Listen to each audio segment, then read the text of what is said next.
Lei in questi giorni sicuramente, visto che siamo prossimi alle elezioni, ha incontrato un po' tutti i leader dei vari schieramenti politici. Che cosa ha chiesto a questi leader?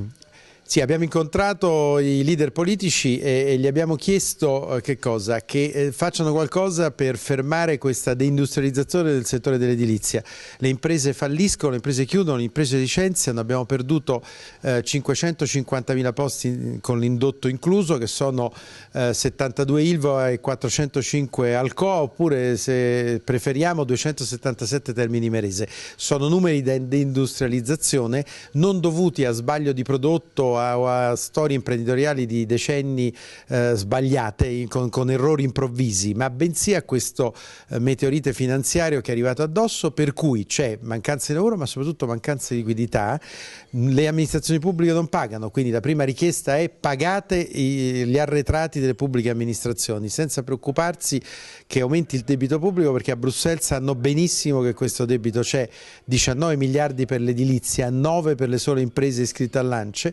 Abbiamo chiesto che ritorni il credito da parte delle banche con meccanismi molto semplici e chiari di garanzie emesse dallo Stato e titoli emessi dalle banche, ciò che in America ha fatto riprendere il mercato immobiliare. Abbiamo chiesto che finalmente ci sia un intelligente allentamento del patto di stabilità degli enti locali per spendere quei soldi, tanti, 8 miliardi e 6 che giacciono nelle casse degli enti locali, così come i 30 miliardi che giacciono al CIPE da tantissimo tempo, cioè a livello statale, che non vengono spesi per rimettere a posto scuole, il sistema idrico del paese, fare manutenzione, fare la prima infrastruttura del paese che è questa, fare cioè cose utili e nello stesso tempo ricreare occupazione. 1 miliardo in edilizia genera 17.000 posti di lavoro, sarebbero 680.000 posti che potrebbero essere messi in campo. Questa è una prima reazione importante, facendo cose utili. Ritardi nei pagamenti, investimenti bloccati dal patto di stabilità, IMU sull'invenduto, credito, concorrenza e fisco. Ma quale futuro per l'edilizia?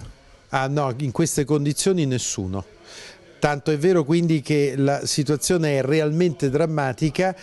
Io non credo che il governo futuro che si formerà possa ignorare la necessità di cambiare drasticamente politica. Lo dice anche il Fondo Monetario Internazionale. Blanchard, che ne è a capo, ha portato a termine uno studio complicatissimo di anni in cui ha dimostrato che, contrariamente a come si pensava 30 anni fa, se io metto 0,5 di freno di tasse in più sul PIL, lo 0,5, ne viene fuori 1,70 di frenata sulla produzione del PIL. Prima si credeva che fosse 0,5 perché l'economia moderna è molto più reattiva e quindi se tu freni più di quello che credevi di frenare. Allora tutti stanno dicendo: allentate questa rigidità con intelligenza, rimettete a posto il patto di stabilità, spendete un po' di soldi, tenete sull'occupazione, specie in un paese di piccole e medie imprese come l'Italia. Dopodiché le grandi riforme vanno fatte, ma come si può pensare di farle in pochissimo tempo, quelle finanziarie soprattutto?